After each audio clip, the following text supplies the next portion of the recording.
Hi guys. Ayan, mag-grocery naman ako after ko magluto. Dapat kaninang umaga kasi masyado maaga. Inuna ko muna magluto. Sabi sa weather report, mapaglang daw. Pero nababasa ang kalsada.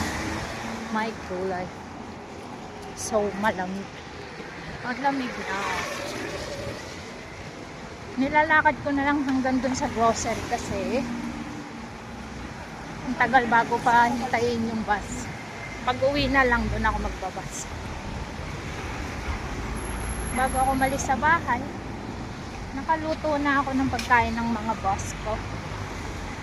At ito na nga, grocery na lang ulit ng kakainin nila for 2 days ulit. Ay, malapit lang naman yung grocery nila. Ganito lang naman, paulit-ulit kung ginagawa sa kanila. Araw-araw. Ay, nako.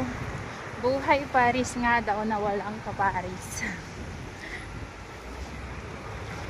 Okay guys, maglalakad muna ako para mag-grocery. Makarating sa grocery. Bye!